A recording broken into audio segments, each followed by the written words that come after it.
Welcome to the third lecture in this week, where we talk about colonial Christianity in the 16th, 17th, 18th centuries, from Africa to Asia, even into the Americas.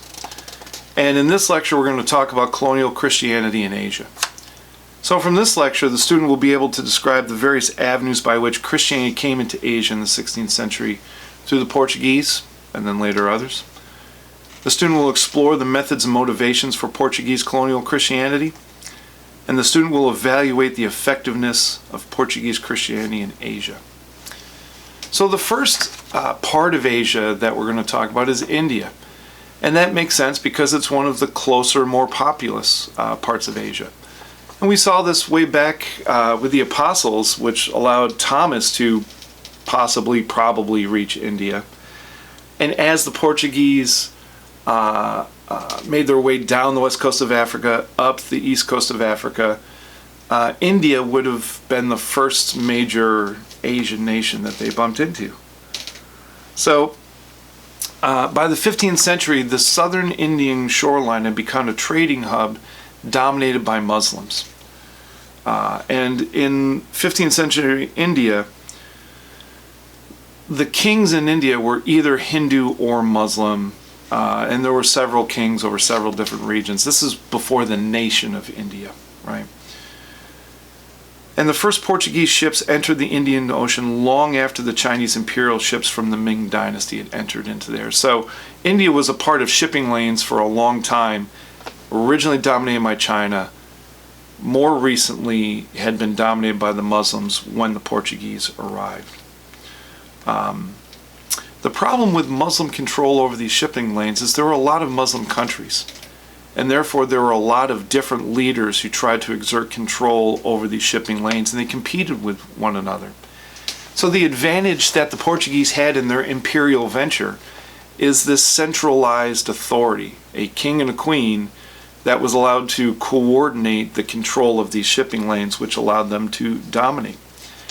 And the Portuguese brought with them their religion. India had never been a unified entity, but were sometimes unified by outside forces when people would come and oppose India.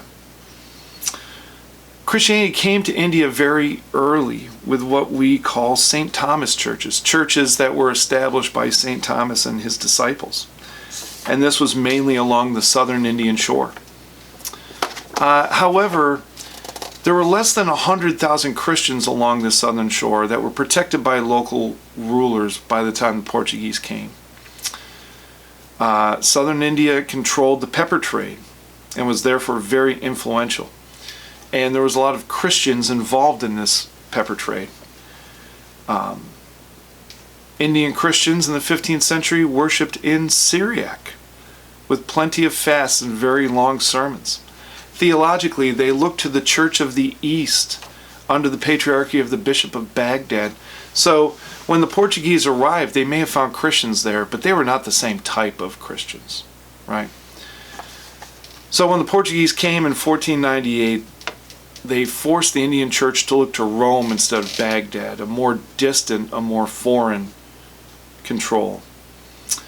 With the collapse of Constantinople in AD 1453, Europe could no longer use the overland route to India for pepper, and they had to find a sea route, right? The Portuguese hoped to find other Christians on the other side of the world in the search for Prester John. And in 1498, when asked why he was traveling, Vasco da Gama replied, he's sailing to find spices and Christians. So this legend of Prester John was very real to these explorers, right? In 1500, Pedro Alves Cabral sailed with 19 Franciscan priests. And for a short time, the St. Thomas Christians already in India worked with the Portuguese, even though they couldn't understand each other's languages and didn't even recognize each other's religions. They did celebrate Mass together. Eventually, the St. Thomas Christians discovered that the morals and goals of the Portuguese were not accepted as a part of their community. Portuguese took control of the town of Cochin in 1503 and Goa in 1510 and Malacca in 1511. So the Portuguese just kept right on rolling. And the Portuguese had no interest in establishing a land-based empire. The Spanish did that a lot. So it allowed the Portuguese to stay just on the coast and not really conflict with local rulers all that much. But the Portuguese did take control of the shipping lanes into the South China Sea. And there were two different reactions when the Portuguese arrived. An acceptance of Portuguese trade and a rejection of Portuguese lifestyle. I think that's true for both sides, both on the Portuguese and the Indian side. Because the Indians were useful to the Portuguese insofar as they conformed to the European plan. They helped Europeans out. Portuguese military action removed the Muslims from the southwest coast of India. Indians were thrilled about that. And as a result, some of the Indian church leaders accepted the Latin traditions. Initial Portuguese policy towards local traditions started off as tolerant under Alfonso of Albuquerque. And Hindu festivals and religious festivals were allowed to continue. But then came the Misericordia, right? An influential order in India. And by the 16th century, this movement based in Florence had become primarily Portuguese and began to move into India, establishing hospitals, a compassion ministry, so that when Hindus converted to Christianity, they converted to Roman Christianity, not St. Thomas Christianity, right? And under Roman Christianity, there was a lot more control over local religious festivals. Most who converted were of the lower class. The Brahmin saw no reason to join this egalitarian movement that would downgrade their social status. Right?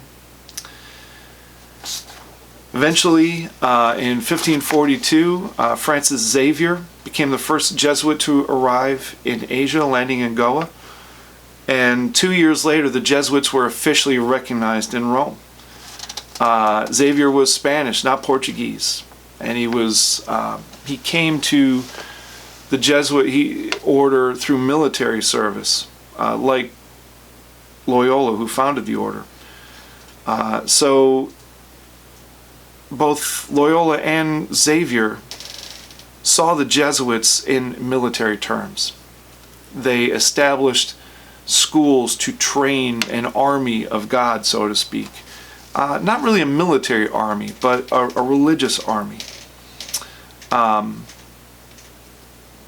They trained local Indian pastors. They translated core doctrinal statements into Tamil. They established long-lasting outposts in India. Xavier moved on to China, briefly returned back to Goa to catechize children, visit the imprisoned and sick on the Indian mainland. And then Xavier moved on to Indonesia, where he saw his first Muslim converts to Christianity. In 1545, Xavier called on more Jesuits to found the Moluccan mission in Indonesia. And this Goan seminary trained converts, and they became the missionaries in Indonesia, which proved to be much more effective than just sending more Europeans. So the first area of Asia that Catholicism expanded into, again, we should say, was India. Eventually, the Spanish and Portuguese expanded into the Far East. In 1547, Xavier returned to Malacca, where he encountered a Japanese fugitive known as Yajiro, and became aware of the need for Christianity in Japan.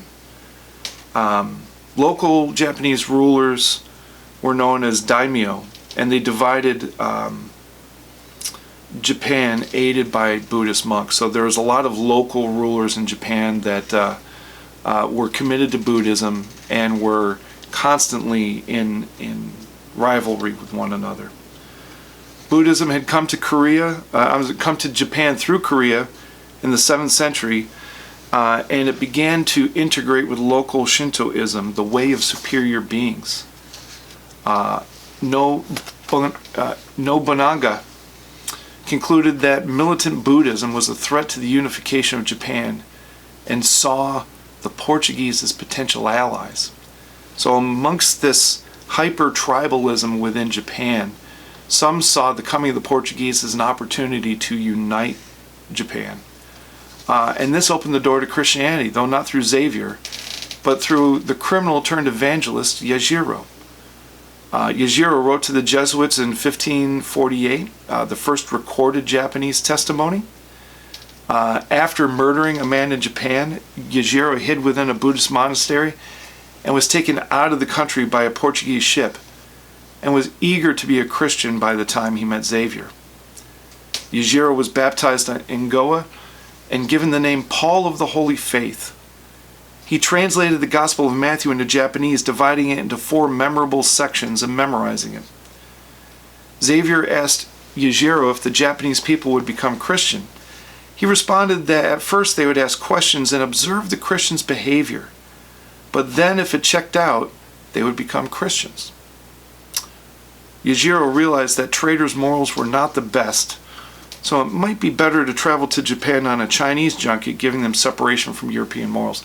In other words, the biggest obstacle to Christianity in Japan proved to be the Christians, or at least the Portuguese sailors. And as a guy who served in the army, I love mocking the Navy. And yes, sailors have always been known in whatever country to be immoral reprobates that come to shore and cause a whole bunch of devastation. Then they get on a ship and they leave and they never face accountability for it.